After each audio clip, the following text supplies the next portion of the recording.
দে পান তুলে দে, দে পান তুলে দে, মাঝি খেলা করিস না, ছেড়ে দে নৌকা আমি যাবো মদিনা।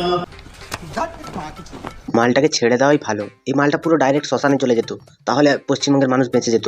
সারাদিন তো মদ খেয়ে গাঁজা টেনে সারাদিন বসে থাকে, আর একটুখানি চোখে লাল কালারের চশমা পরে একটুখানি ক্যামেরার সামনে এসে বলে তৃণমূল দলটা একটুখানি পরিষ্কার হলে ভালো হতো। এইসব চিটিংবাজ ধড়িবাজ এরাই হচ্ছে মুখ্যমন্ত্রীর কাছে প্রিয়জন। এরা একটুখানি মুখ্যমন্ত্রীর প্রশংসা করে, কারণ পেছন দিক থেকে তো মুখ্যমন্ত্রীর চামড়া কেটে নিয়ে গিয়ে এরা বিক্রি করে, তাই এরা অনেক কিছুই করতে পারে। তো আজকে এই মুখ্যমন্ত্রী তিনি যখন কলকাতা শহর জলে ভাসছে তখন তিনি ডান্ডিয়া নৃত্য করছেন। এনারা মানুষকে ভালোবাসেন, ইনি পুরো প্যান্ডেলে প্যান্ডেলে গিয়ে নাটকবাজি করছেন, আনন্দ করে ফিতে কাটতে চলে যাচ্ছেন, আর পশ্চিমবঙ্গে তরতাজা প্রাণগুলো সব চলে যাচ্ছে বিদ্যুতের তারে শখ খেয়ে। এই মুখ্যমন্ত্রী তিনি মানবিক মুখ্যমন্ত্রী। আজকে তার মানবিকতা নিয়ে আলোচনা হবে এবং তার বিভিন্ন রকমের যে প্রতিভা আছে সেই প্রতিভাগুলো নিয়েও আলোচনা হবে। তো চলো আর বেশি না বকে ভাট, আজকের ভিডিওটা শুরু করা যাক। তো হে বাঙালি, হ্যালো বাঙালি, নমস্কার বাঙালি, কেমন আছো তোমরা সবাই? আশা করি অনেক অনেক ভালো আছো। তো আজকে আর একটা নতুন ভিডিওতে তোমাদের সবাইকে অনেক অনেক স্বাগত। अरे हाँ भाई हाँ। আমার ছেড়ে দে নৌকা আমি যাবো মদিনা, আমার হৃদয়েতে কাবা নয়নের মদিনা। এই চিটিংবাজ মদন মিত্র, যিনি রোজভ্যালি কাণ্ডে গ্রেপ্তার হয়ে জেলে ছিলেন এবং ইনার নামে বহু ফৌজদারি মামলা আছে। এই যে মানুষটা, ইনি একসময় একচেটিয়াভাবে রাজত্ব করেছেন মমতা বন্দ্যোপাধ্যায়ের আঁচলের তলায় থেকে। আজকে তিনি মমতার সামনে গান গেয়ে নিজের সতীত্ব প্রমাণ করছেন এবং দূর থেকে দাঁড়িয়ে দিদির দিকে তাকিয়ে গানটা গাইছে, যাতে দিদি একটু হাসে, দিদি একটু ভালো কথা বলে। দিলেই না দিদির পেছন কেটে সে একদম পুরো ওপরের দিকে যাওয়ার চেষ্টা করবে। এই মদন মিত্র, যিনি এত কোটি কোটি টাকা সাধারণ মানুষের খাবার পরেও মুখ্যমন্ত্রী তাকে তার এলাকায় টিকিট দিলেন। মাদারের বাচ্চা। আমার হৃদয়েতে কাবা নয়নের মদিনা।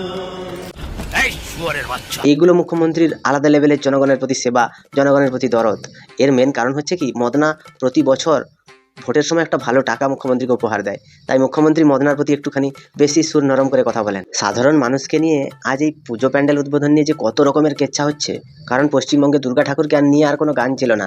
হৃদয়তে কাবা নয়নে মদিনা, এটা কোন ধরনের গান বা এটা কোন জায়গায় ব্যবহার করা হয় সেটা কি এরা জানে না?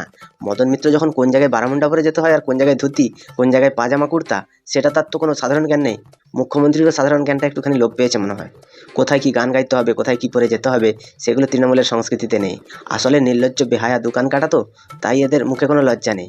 এদের জন্মাবার সময় এদের বাপ মা এদেরকে শেখায়নি যে কোথায় কি করতে হবে। আমার হৃদয়েতে কাবা নয়নের মমতা। शाबाश बेटा, बहुत बढ़िया। এই মাতাল মদনার মাথায় তো মমতা ব্যানার্জির নাম লেখা থাকবে, কপালে যদি মমতা ব্যানার্জি না থাকে তাহলে টাকা আসবে কি করে? আর যত চোর চিটিংবাজ, চোর জুয়ার চোর, ছ্যাঁচড় এবং যারা নাড়ুয়া, এরাই হচ্ছে মুখ্যমন্ত্রী তাদের মাথায় থাকে। এরা এতটা পরিমাণে মুখ্যমন্ত্রীকে ভালোবাসে যে মুখ্যমন্ত্রীও এদের অনুপ্রেরণা হয়ে দাঁড়ায়। এদের সত্যি কথা বলতে মদন মিত্র, কুণাল ঘোষ, দেবাংশু, এরকম বহু নেতা আছে যারা মমতা ব্যানার্জি ছাড়া অজ্ঞান, কিন্তু এদের পেছনে বৃহত্তর স্বার্থ লুকিয়ে আছে। আজকে মদন মিত্র সবার সামনে বলছে আমার কপালে মমতা। মানতে হবে, তাহলে তোমার কপালে যদি মমতা না থাকতো তাহলে তোমার ঘর পড়ে যাওয়ার পরেও হাসি মুখে মদের বোতল নিয়ে আড্ডা দিয়ে তুমি আর ইন্টারভিউ দিতে না।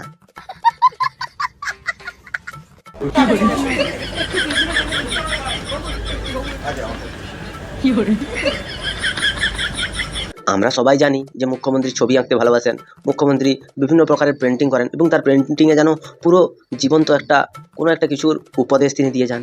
তো এই মুখ্যমন্ত্রী তাকে অনুরোধ করেছিল যে কিছু একটা এঁকে দেখান। মুখ্যমন্ত্রী এঁকেছিলেন। তো এই অটা ছিঁড়ি এমনভাবে হয়েছে পুরো বিচ্ছিরিভাবে দেখাচ্ছে অটা। এটা কোনো একটা সাধারণ ছেলে বা কোনো সাধারণ ছোট্ট মেয়ে, যে 2-3 বছরের ছেলে মেয়ে যারা অটা একবার দেখেছে তারাও ভালো আঁকতে পারবে। মুখ্যমন্ত্রীর এই পেন্টিংগুলো নাকি আগে কোটি কোটি টাকায় বিক্রি হতো। কোন ধরনের ছ্যাবলামো হতো তাহলে তোমরা ভেবে নাও। আর এই যে মুখ্যমন্ত্রীর ছবিগুলো, এগুলো যে কোটি কোটি টাকা যারা কিনতো, সে গৌতম কুণ্ডু, সুদীপ্ত সেন, দেবযানী, এরা বর্তমান দিনে জেল খেটে নিঃস্ব হয়ে ঘরে বসে আছে। তাই এরা তো পেন্টিং আর কেনে না, সেই জন্য মুখ্যমন্ত্রীর ছবিও আঁকে না, মুখ্যমন্ত্রীর ছবি বিক্রিও হয় না। তো এই হচ্ছে পশ্চিমবঙ্গের পরিস্থিতি। পশ্চিমবঙ্গের মুখ্যমন্ত্রী তিনি শিল্পী মানুষ, তিনি অনেক জ্ঞানী মানুষ। তার জ্ঞানগুলো এই যে কিনে নিচ্ছে লোকেরা টাকা দিয়ে, আজকে এই একটা পেন্টিং বানাতে গিয়ে তার হাতের খড়ি ভেঙে যাচ্ছে, তুলি নড়ে চলে যাচ্ছে। এইগুলো হচ্ছে ছিরি।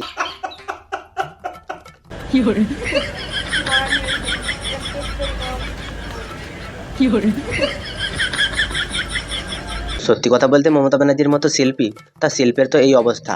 এরপরে তার যে কবিতার বই ক্যা ক্যা ছি ছি, এরকম বিভিন্ন রকমের কবিতার বই তার আছে এবং সেগুলো নাকি পাবলিশ হয়েছে। সেই বইয়ের টাকায় নাকি মুখ্যমন্ত্রী তার নিজের খরচা চালান, মুখ্যমন্ত্রীর নিজস্ব কোনো খরচা নেই, এরকম বহু কথা তিনি বলে বেড়ান। তো আজকে এই যে আঁকার যদি এরকম বিচ্ছিরি আঁকা হয়, তাহলে কবিতাটা কতটা কদর্য পরিমাণে হবে সেটা তোমরা ভালো করেই জানো। আর যদি না জানো আমায় কমেন্ট করে এই কবিতা নিয়ে একটা ভিডিও বানাবো। তো এই পশ্চিমবঙ্গের মুখ্যমন্ত্রী তিনি এই যে পেন্টিংগুলো আঁকছেন, তিনি নিজের বেচ্ছুতি করার জন্য সবসময় রেডি হয়ে থাকেন। এটা কিন্তু পশ্চিমবঙ্গবাসী দেখে হাসবে।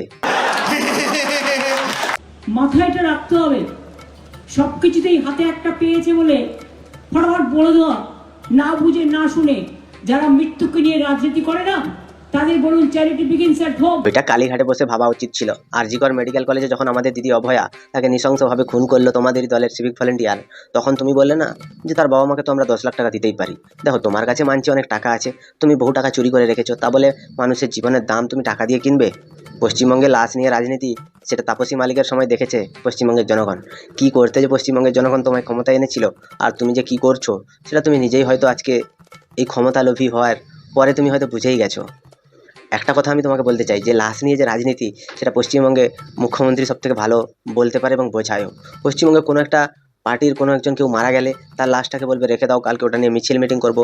ভোটের সময় একজন কেউ মারা গেলে তার লাশ নিয়ে রাজনীতি। 21শে জুলাইয়ের দিন, যে দিন তৃণমূল শহীদ দিবস পালন করে, সেই দিন সেই লাশগুলো নিয়ে রাজনীতি হয়েছিল। প্রতিটা ক্ষেত্রে লাশ নিয়ে রাজনীতি হচ্ছে মুখ্যমন্ত্রী মমতা ব্যানার্জি করে, এবং সে নিজে আবার ঘুরিয়ে বলে লাশ নিয়ে কিন্তু রাজনীতি করা উচিত নয়। মানে এই এমন সতী, এ কিচ্ছু করে না, বাকি সব বিরোধীরাই করে। ইনাকে শুধুমাত্র মানুষ বসিয়ে রেখেছে, ইনার আর অন্য কোনো কাজ নেই। তো আগে নিজের আয়নায় নিজেদের মুখ দেখো, তারপরে অন্যকে বলো। একদম আগে নিজের আয়নায় নিজে মুখটা দেখো। এবং একটা জিনিস হচ্ছে কি, পশ্চিমবঙ্গে মুখ্যমন্ত্রী ছাড়া সবাই আয়নায় মুখ দেখে, মুখ্যমন্ত্রী আয়নায় মুখ দেখে না। তাহলে যে ডেলি যে মিথ্যে কথা, ধাপ্পাবাজি, চিটিংবাজি, এগুলো তো সব সে নিজেকে নিজের উপরে তার হিংসে হবে, রাগ হবে, তাই সে দেখে না। তোমরা দেখো, তিনি দেখবেন না। তিনি দেখলে সমস্যা আছে, কারণ পশ্চিমবঙ্গে তার যে ভাইরা আছে, তার যে ভাইপোরা আছে, তাদের তো টাকা ইনকাম বন্ধ হয়ে যাবে। পশ্চিমবঙ্গের তৃণমূল কোম্পানিটা তো লাটে উঠে যেতে বসবে, দেউলিয়া হয়ে যাবে। তাই তোমরা দেখো, তিনি দেখবেন না। বাংলা মানুষের পাশে ছিল, আছে, থাকবে। কলকাতায় বৃষ্টি হয়ে 9 জন মারা গেছে এবং পশ্চিমবঙ্গের মুখ্যমন্ত্রী তিনি বলছে যে কেন্দ্র সরকার ড্রেনেজ সিস্টেম ঠিক করেনি। পশ্চিমবঙ্গের মুখ্যমন্ত্রী তো জনগণকে এত ভালোবাসে, জনগণের জন্য এত ভাবে। পশ্চিমবঙ্গে কলকাতার মানুষজনের জন্য মুখ্যমন্ত্রী সর্বদাই অ্যাক্টিভ মোডে থাকেন। একটা কথা এখানটা আমি বলতে চাই যে পশ্চিমবঙ্গের মুখ্যমন্ত্রী যে 400-500 কোটি টাকা খরচা করে পুজো করছেন, সেই 500-600 কোটি টাকা বা এই যে হাজার হাজার কোটি টাকা দিয়ে ভাতা দিচ্ছেন, সেই টাকাটা নিয়ে যদি ড্রেনেজ সিস্টেমটা ঠিক করা যেত না? এটা আমার মুখ্যমন্ত্রীর কাছে প্রশ্ন, যে ইনি তো মানুষকে এত ভালোবাসেন, তো মানুষের সুখের জন্য, মানুষের কষ্ট দূর করার জন্য তাদেরকে 500 টাকা 1000 টাকা ভাতা না দিয়ে যদি কলকাতা সহ পুরো পশ্চিমবঙ্গের নকশাটা চেঞ্জ করে ফেলা যায়, তাহলে কি খুব ভুল হতো? এনারা মানুষের পাশে থাকেন, বাংলা মানুষের পাশে থাকে, বাংলা মানুষকে ভালোবাসে, সব তো বুঝলাম। কিন্তু এই যে ভাতাটা বন্ধ করে যদি পশ্চিমবঙ্গের উন্নয়নটা করা যেত, তাহলে পশ্চিমবঙ্গের মানুষ ভাবতো যে না, মমতা ব্যানার্জি একটু মানুষকে ভালোবাসে। আসলে মানুষকে ভালোবাসে না, এই হচ্ছে ভোটারদেরকে ভালোবাসে, এবং ইনি ভোটকে ভালোবাসে, চেয়ারকে ভালোবাসে। নাহলে এতদিন এই যে এত কেচ্ছা কারখানা হচ্ছে, এই যে 26,000 চাকরি চুরি গেল, সে চুরি নিয়ে মুখ্যমন্ত্রী চোরের মায়ের বড় গলার মতো চিৎকার করে করে কথা বলছিলেন। যদি সৎ হতে তাহলে তখনই রিজাইন দিয়ে উনি চলে যেতেন। কি বলছিস তুই? তোমরা আমাদের জলে ভাসাও আর আমরা জল তাড়াই। 5.5 লক্ষ পুকুর কেটেছি বাংলায়। ইনি কিন্তু বহু কিছু করেছেন, 5.5 লক্ষ পুকুর কেটেছেন, দিয়ে জল বার করছেন। মানে কোন ধরনের ধাপ্পাবাজি চলছে এবার তোমরা বুঝে নাও। ইনি এত কিছু করেছেন, শুধুমাত্র লাস্ট মুহূর্তে এসে 90% তো কাজ হয়ে গেছিলো না, 10% যেটা বাকি ছিল সেটা কলকাতার মানুষ ভুগছে। দেখো, স্বাধীনতার পর থেকে কোনোদিন কোনো ড্রেনেজ সিস্টেম নিয়ে কাজ হয়নি, স্বাধীনতার পর থেকে কখনো বন্যা হয়নি, এত বৃষ্টি কোনোদিন হয়নি। সব কিছু স্বাধীনতার পরে যখন হবে তখনই মুখ্যমন্ত্রী বলবে, এর আগে কোনোদিন হয়নি। তো এই মুখ্যমন্ত্রী তিনি এতটা পরিমাণে ঢপবাজি কথাবার্তা বলেন, তিনি নাকি পুকুর কেটে জল বার করে দিচ্ছেন। মানে কোন ধরনের ধাপ্পাবাজি এটা? কোন জায়গায় পুকুর কাটা হয়েছে সেটা আমাদেরকে দেখাবে তো। কেন্দ্র সরকার টাকা দেয় না, 100 দিনের কোটি কোটি টাকা দিচ্ছে, যেই টাকাটা নিয়ে তোমাদের দলের নেতা মন্ত্রী আমলা তামলা গামলারা সব লুটে পুটে খাচ্ছে। যখন কেন্দ্র সরকার টাকা দেওয়া বন্ধ করে দেয়, যখন হিসাব চায় তখন তো দিতে পারো না, যখন টাকা দেওয়া বন্ধ করে যায় তখন কান্না শুরু হয়ে যায়, কেন্দ্র দেখছে না, কেন্দ্র এটা করছে না, কেন্দ্র সেটা করছে না। তুমি যদি এত কিছু ভাবো, তাহলে এই যে ড্রেনেজ সিস্টেমের জন্য তুমি কেন্দ্রকে কেন চিঠি দাওনি? কেন্দ্র সরকার তো বলছে যে ঘাটাল মাস্টার প্ল্যান করবে, ঘাটালবাসীকে তারা বাঁচাবে, তুমি তো জমি দাওনি, তুমি তো 2 নম্বরই করেছো, তুমি তো হারামিগিরি করেছো। তুমি ভালো করে জানো যে আজকে যদি বিজেপি ওটা করে দেয় তোমার ভোট পেতে অসুবিধা হবে, তাই মানুষকে পায়ের তলায় চিপে দিয়ে মোটামুটি ভোটটা আদায় করতে হবে। বিজেপি খারাপ, বিজেপি খারাপ, বিজেপি। ও বাবা, কি পীড়িত রে! যতদিন থেকে ক্ষমতায় এসছে ততদিন থেকে সিপিএম খারাপ, বিজেপি খারাপ, কংগ্রেস খারাপ, সবাই খারাপ, সবাই খারাপ বলতে গিয়ে নিজে যে কতটা ভালো হচ্ছে সেটা সে কখনো বলে না, বা তার দলের নেতামন্ত্রীরা কতটা দুর্নীতিগ্রস্ত, দুর্নীতিবাজ, কতটা হারামি মেন্টালিটির মানুষ, সেগুলো সে কোনোদিন বলবে না। সে শুধু বলবে যে বিজেপি করেনি, এ করেনি, সে করেনি। তুমি তো এত ভালো, তুমি তাহলে করছো না কেন? ফালতু টাকা দিয়ে তুমি দুর্গাপূজা করছো, যাদের টাকা আছে তারা দুর্গাপুজো করবে। সাধারণ গরিব মানুষ কি কলকাতায় প্যান্ডেল দেখতে যাবে যেখানে 1,10,000 টাকা দিয়েছো? এগুলো চিটিংবাজি না ধাপ্পাবাজি? কি মাকা ভোলা চেহারা। তাই জলটা বের করে দিতে পারি। 500 চেক ড্যাম তৈরি করেছি আমরা। আর আগামী দিন যদি ড্রেজিং না করে, যদি আমি আপনাদের আশীর্বাদে ফিরে আসতে পারি। দেখো, আমি কি সাদে গাল দিই? কেন গাল দিই না বলো তো? দুর্গাপূজার ভাষণ দিতে এসেছি, দুর্গাপূজার উদ্বোধন করতে এসেছি, এখানটা এসে সে এখন বলছে ভোটের প্রচার হচ্ছে, যদি আগামী দিন ফিরে আসতে পারে তাহলে হবে। তো চিটিংবাজকে যদি আগামী দিন মানুষ ভোট দেয়, তারপরে সে যে চিটিংবাজি করবে না তার কি কোনো গ্যারান্টি আছে? আজকে 15 বছর ধরে যে কিছু করতে পারেনি, পরের 5 বছরে সে বিশাল কিছু উতরে দেবে। মানে সে বলতে চাইছে যে আমাকে এবারে ভোটটা দাও, আমি সব করে দেবো। আচ্ছা চিজ মারি তুমি। আমি জানি হাউ টু ট্রিট।